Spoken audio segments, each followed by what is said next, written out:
Hi guys, welcome to Future Recapped. Today, I am going to explain a science fiction drama movie called Advantageous. Spoilers ahead. Watch out and take care. In the future, you can actually copy your consciousness into another body, but it does not come without consequences. Gwen, who is the mother of Jules, is preparing and reciting a pitch for some type of product. Whereas Jules is walking down a sidewalk with her friends in the city. One of her friends tells Jules to invite her mother to a luncheon at Eastern Prep School. The group of girls plays a guessing game, until a futuristic drone flies overhead, towards a burning building.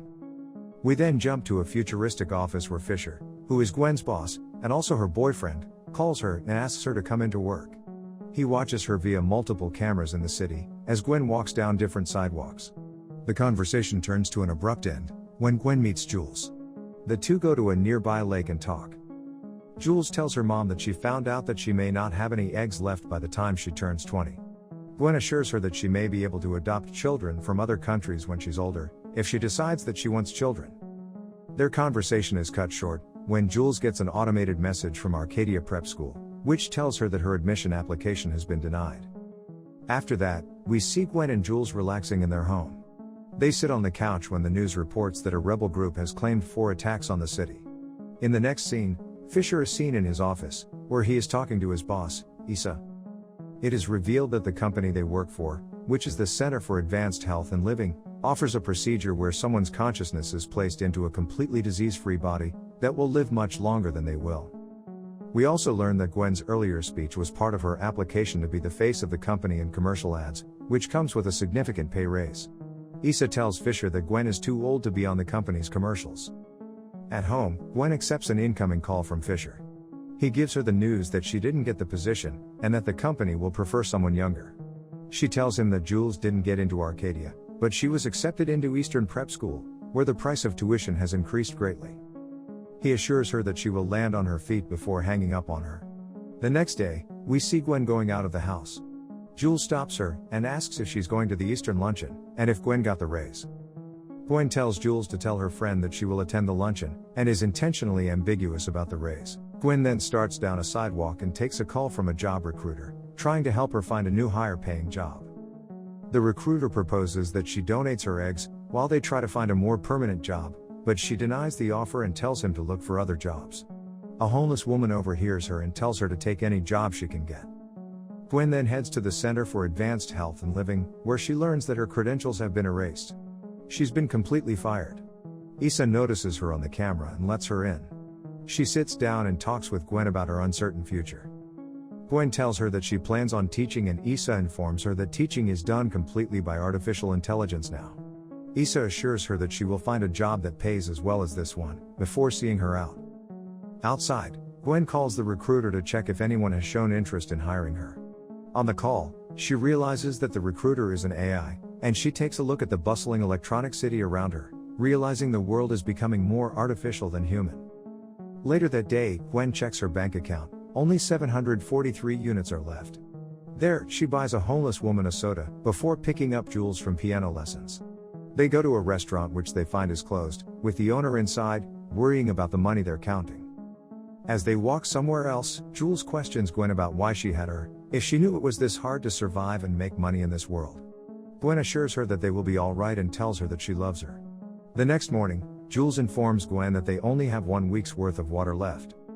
Gwen tells Jules that she should be getting paid tomorrow, before serving her breakfast. Later on, Gwen attends the Eastern luncheon, where a group of other mothers eats. The other women are high-class sophisticates, under the impression that Gwen is the face of the prestigious Center of Advanced Health and Living. The group offers Jules a spot in their elite camp for their children, where Gwen will have to contribute 10,000 units for her daughter to attend. While the women talk, we learn that Jules's father isn't in their lives anymore, which is kind of obvious. Now, Gwen is sitting on a park bench, on a call with her mother. She apologizes for not talking to her in so long and asks her for money to help her. She tells her that she needs 40,000 units to get them through the month, but Gwen's father says that her mother can't help. Here, it is revealed that Gwen's father has never met Jules because Gwen forbids it, but we don't exactly know why, just yet. Her mother begins to pray for her, apologizing because she can't help her, and Gwen hangs up the phone. Later, we see Gwen on a video call with Fisher and asked to undergo the company's procedure to be placed into a younger body, so she can be the company's spokesperson. Fisher agrees to let her undergo the procedure, while Issa listens to their conversation out of Gwen's view. After some time, Gwen and Fisher meet in person.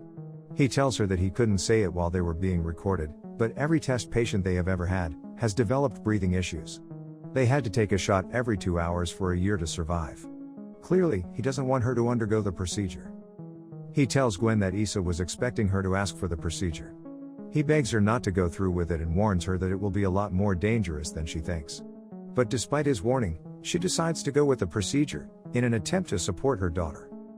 Later on, Gwen warns her daughter that she will have to change her appearance soon for work, and she may be gone for a while. The next day, Gwen sends Jules off to an elite camp with the other little girls. After that, Gwen visits the restaurant, which is owned by Lily, who is her cousin. Han, who is Lily's husband, tries to convince Gwen to leave, before Lily finds out she's there, saying that it's not a good time. Gwen forces her way inside and reunites with Lily. Gwen hasn't spoken to Lily in years, and we find out that it's because years ago Gwen slept with Han and had Jules. Now, Lily is aware that Gwen and Han slept together a long time ago, which caused a rift in her family, but she didn't know that Gwen had a child or that it was her husband's. Now, Gwen asks Lily for help to support Jules, but Lily tells her no. Gwen leaves and goes to the Center for Advanced Health and Living, where she signs documents to go forward with the procedure. At home, she sits down and fully explains the procedure to her. Jules scrolls through different possible bodies and tries to get used to the idea of it. About a month later, Gwen and Jules go to the Center for Advanced Health and Living, and Gwen undergoes the procedure. We see a series of abstract visuals, where colors and lines of reality blur, as Gwen's consciousness is being transferred.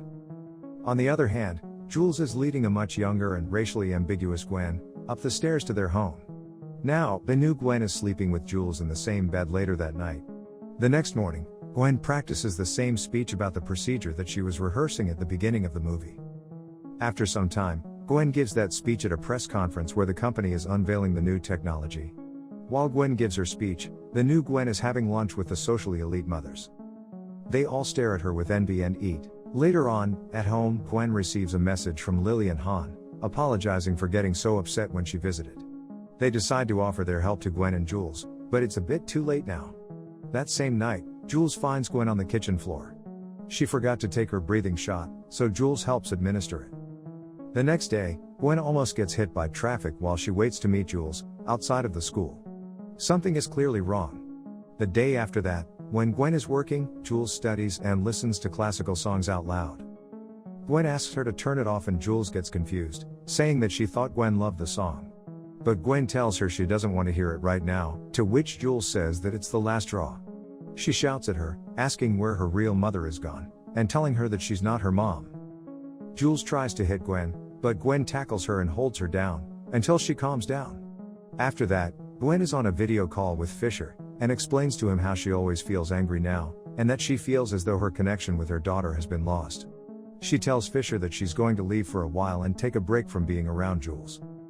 Later, Fisher meets Gwen at a pier, and tries to talk with her about the matter. He tells her that Jules needs her, as she transitions into prep school, and that she needs to be a good mother. We now see a flashback of Fisher and Gwen, meeting at the same pier before the procedure, when he was trying to talk her out of it.